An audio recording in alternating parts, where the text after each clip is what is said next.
Welcome to Sylvia Stingray.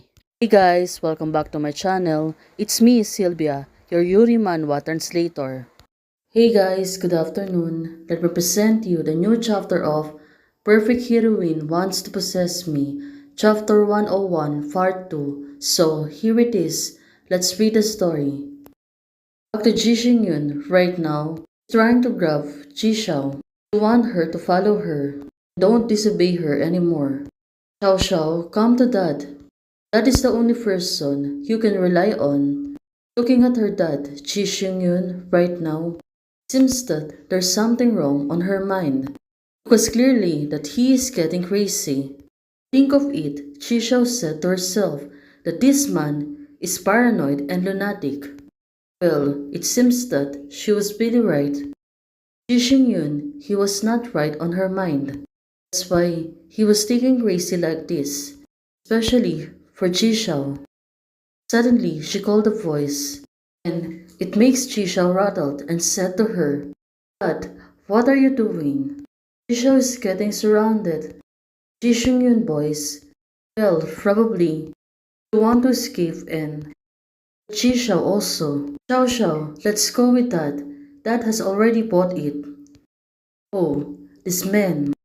He was really crazy, especially right now. Really want to escape just to avoid the cases that he might encounter in the future. Suddenly, their got interrupted. The door of the room suddenly opened.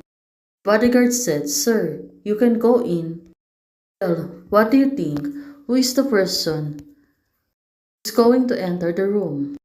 Well, it was really surprised. It turns out it was Uncle Cheng. "Sir, we have reserved the venue today," one of the attendants said to Mr. Chen. But the old man doesn't care about this. Seems that he bring a lot of voice to be able to defeat Ji Xingyun. Uncle Chen said, "Mr. Ji, I'm afraid you won't be able to leave today." Oh, this is not good. Ji Xingyun, he was really in trouble. Especially, Uncle Chen was here to stop them at all costs. Also bring his men. Well, at this moment, Boss Chen, you came so quickly. Xingyun said to Uncle Chen, "It's natural if I delay for a while. I'm afraid Mr. Ji will have already taken a private plane to go to off-road." Well, Uncle Chen was right. Right now, Ji Xingyun trying to escape. But suddenly, it seems something wrong. "You have already received the gifts that Mr. Ji gave me and Xingyu. Xingyu asked me to convey to you that she is very grateful for the information you sent her." Oh, it turns out they really want a confrontation. That's why old Chen was here to defend Wei Xingyu's right and also clarify things on Ji Xingyun. She also said that after receiving such a good gift from Mr. Ji, she would definitely. Right now, Uncle Chen suddenly paused. Of course, there's a lot of things needs to consider. Mr. Chen said to him, "Tooth for tooth, blood for blood." Oh, this is not good. This is really serious matter. Of course, they will demand the same amount. Ji Xingyun may cost him his own life. Right now, she remembers Ji Xiao at this moment. She's seeing on her mind. Wei Xing is really getting angry to her. All the gifts she gave to me over the.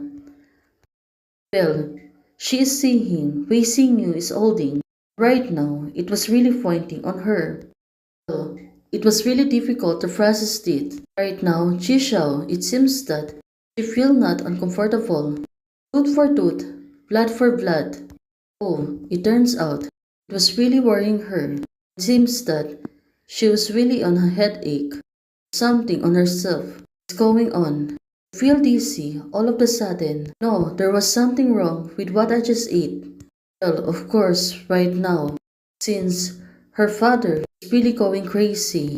Turns out, did she really get poisoned by her own father? Now, she really get out of balance.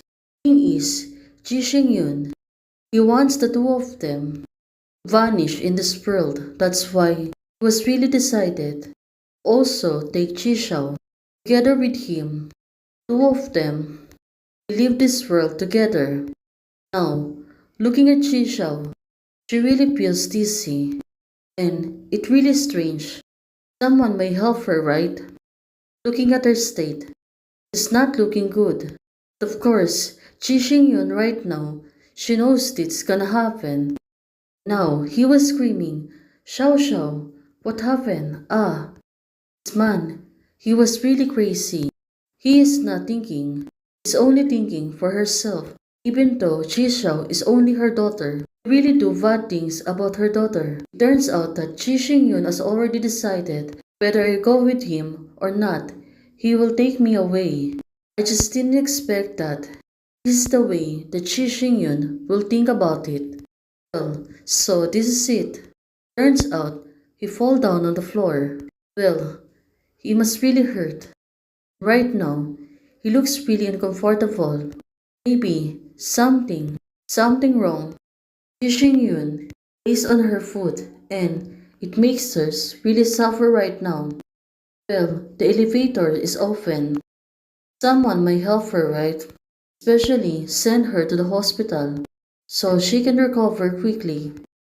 But let's really hope for this. Even though Uncle Chen was there, of course, maybe he was still mad at Chi Xiao.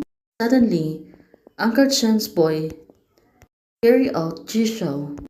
Well, it turns out Uncle Chen all this time still helping Chi Xiao send her to hospital, right? Well, let's really hope for this. Man said, do we really not need to inform Miss? Oh, looking at it, old man is only looking at Chi Xiao. Well, let's hope Uncle Chen's mind will not betray Wei Xingyu. And even though he got really angry on Chi Yun, he will treat Chi Xiao differently. Especially, he was suffering right now. Uncle Chen seems to be smirking. Oh, I don't want to think too much. Let's hope he will really help Chi Xiao, especially during these times. There's no need for seeing you to worry about such a small matter. Well, let's really hope that they really help Chi Xiao and they will send her to the hospital. Chi Xiao was placed on the back of the car. Now, he was sleeping. Well, let's hope she is not get poisoned by her own father. Only falls down because of the sleeping medicine. Hey guys, the story is getting better. So, everything will be fine on Jishao and Wei Xingyu on the next episode. Thanks for watching. If you like the video, please don't forget to like, share, and subscribe. Hey guys, membership is already open for those who want to support the channel. Support me by joining the membership or directly supporting me on Ko-Fi. Thank you. Bye.